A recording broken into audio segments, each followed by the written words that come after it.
Le président de la République démocratique du Congo, son Excellence Félix Antoine Tshisekedi, nomme M. Karim Wade comme son conseiller spécial, conseiller personnel et spécial. Bonjour, bonsoir, je vous salue tous de partout où vous êtes en train de me suivre. C'est moi votre analyste à cet espace Analysons Congo. Analysons Congo, aujourd'hui nous traitons de la question de nomination ou bien de l'appointement ou bien nous allons dire la responsabilité dont le président de la République démocratique du Congo a confié à M. Karim Wade, un sujet franco-sénégalais, fils de l'ancien président du Sénégal, Abdoulaye Wade. Bonjour, merci à tous ceux-là qui ne cessent de s'abonner à la chaîne Analysons Congo, à vous tous qui nous suivez sur notre compte ici sur TikTok. Je vous demande de partager cette vidéo, de liker, de laisser votre commentaire et surtout aidez-nous à atteindre 1 million d'abonnés. Suivez-nous, abonnez-vous. Vous pouvez aussi désormais nous suivre sur Facebook, toujours Analysons Congo, sur YouTube et désormais sur notre site web www.analysonscongo.com. Merci, nous disons que cet espace est sponsorisé par nos deux partenaires qui sont Chokubu.com, qui est une boutique de vente en ligne, ainsi que Good Journey et Go Sky Tour, qui sont aussi deux agences de réservation en ligne des hôtels, ainsi que de vente de billets d'avion. Alors, j'ai préparé un document un peu spécial. Ces documents, vous pouvez les retrouver sur notre site web Analysons Congo. Vous pouvez les retrouver en entièreté. C'est quand même un bon document. Il y a pas mal d'informations et de l'analyse qu'il faut. Alors, le président de la République démocratique du Congo, son Excellence M. Félix Antoine Tshisekedi, a nommé M. Karim Wade comme un conseiller personnel et spécial. Alors, c'est quoi un conseiller personnel? Un conseiller personnel du chef de l'État, c'est une personne qui est attachée à la présidence ou bien une personne qui est attachée au président de la République comme étant un conseiller qui fait les relais dans des questions diplomatiques, politiques, économiques et dans d'autres situations et a trait à l'influence de certaines choses. Alors, pourquoi les choix de M. Karim Wade, sachant que Karim Wade n'est pas un Congolais? D'abord, vous devez comprendre que Karim Wade n'est pas un Congolais, c'est un Sénégalais qui présentement vit aux Émirats Arabes Unis et dont la responsabilité qui lui est confiée par le président de la République démocratique du Congo, c'est son conseiller spécial dans la matière et tout ce qui est des Émirats Arabes Unis, communément appelé Dubaï est une portion des Émiratis. Et quand on parle des Émiratis, je pense que ces fonctions ne vont pas seulement se limiter aux Émirats Arabes Unis qui a comme capitale Abu Dhabi, mais je pense que ça ira jusqu'au Qatar, dans tout le Golfe, peut-être dans d'autres pays du monde arabe, excepté l'Égypte. Alors, Karim Wade, d'emblée, vous devez comprendre que c'est un ancien fonctionnaire, un ancien ministre du gouvernement de son père, Abdoulaye Wade. Il a occupé de hautes fonctions dans son pays, le Sénégal. Il a été ministre, il a occupé d'autres fonctions pendant un temps. Après, Karim Wade a connu des problèmes avec la justice française. Il a été traqué, il s'est retrouvé dans des problèmes financiers puisque Karim Wade a de background ou bien il a travaillé avec des institutions bancaires au niveau européen et au niveau international. Il a une bonne influence, il est bien positionné et il a un bon carnet d'adresses. Ainsi donc, Karim Wade, pendant un temps, il s'est retrouvé réfugié. Bon, on peut dire, il a fait son exil ou son asile aux Émirats Arabes Unis.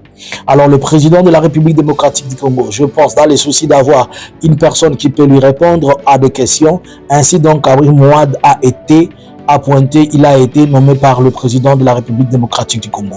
Il faut noter que Karim Wade est d'abord d'origine sénégalaise, naturalisé français, c'est-à-dire avec une nationalité française, mais par la suite, Karim Wade a renoncé à sa nationalité française, il a réussi un passeport diplomatique congolais de la République démocratique du Congo. Nous devons savoir que le président n'a pas l'habilité de pouvoir donner une nationalité. Est-ce que c'est un geste de donner une nationalité? Oui ou non? Oui, puisque possédant le passeport congolais, on peut dire précisément qu'il a d'office la nationalité, mais non aussi puisque le passeport peut être donné à titre de responsabilité et à titre diplomatique pour des responsabilités qui sont confiées et des responsabilités qui sont bien. Alors, pourquoi avoir choisi Karim Wade? Avoir choisi Karim Wade puisque D'abord, il a une influence diplomatique, il a un bon carnet d'adresses, il maîtrise la question de tout ce qui est besoin ou de priorité financière, et surtout que Karim Wade, il avait déjà une réputation qui était sapée, et Karim Wade, prenant cette opportunité de M. Félix, c'est une bonne opportunité pour lui pour revenir dans les affaires, mais revenir dans les affaires pas avec la nationalité sénégalaise bien sûr, mais pas avec la nationalité française, puisque Karim Wade a été jugé dans son pays, mais comme il possède d'office un passeport diplomatique congolais, il peut voyager un peu partout. Alors, qu'est-ce qui intéresse le président? Pourquoi le président l'a choisi?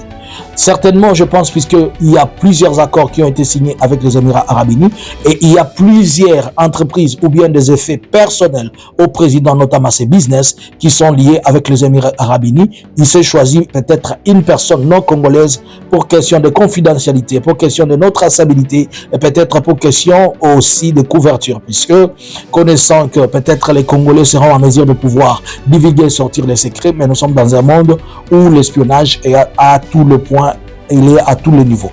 J'ai pu prendre quelques accords qui ont été signés et qui sont importants, dont Karim Wade va pouvoir gérer.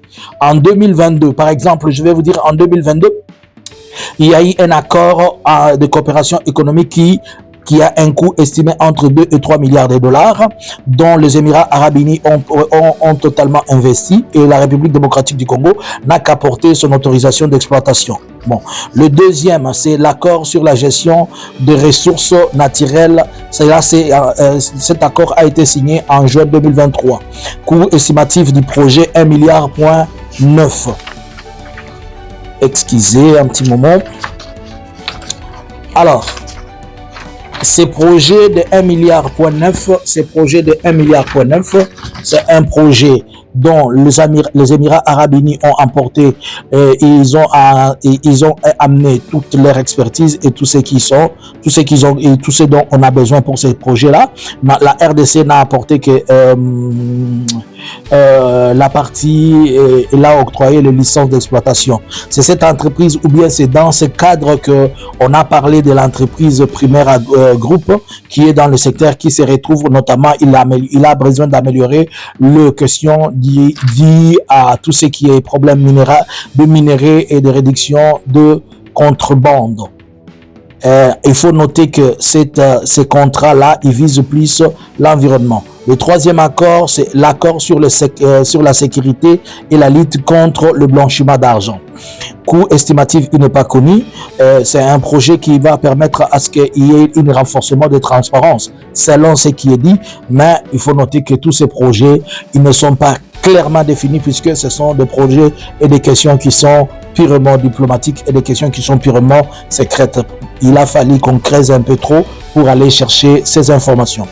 Il y a le troisième dont j'étais en train de dire, c'est l'accord sur la sécurité de la lutte de blanchiment d'argent. Le quatrième, c'est le partenariat dans le secteur aérien qui a été signé en 2022. Coût estimatif, il n'est pas connu. La partie de l'Émirat Arabes Unis apporte de nouvelles, il est possible qu'il apporte de nouvelles lignes dans le cadre de l'aviation, et la partie congolaise va faciliter. Un autre, en passant vite, le cinquième, c'est l'accord sur la transformation de minerais et la technologie. Coût estimatif de plusieurs centaines de millions, dont le chiffre n'est pas décrit, par les Émirats Arabes Unis, l'investissement dans le secteur de la technologie et de la télécommunication. Par de la RDC, adoption de la technologie par rapport à toute cette entreprise c'est Etisalat, secteur de télécom.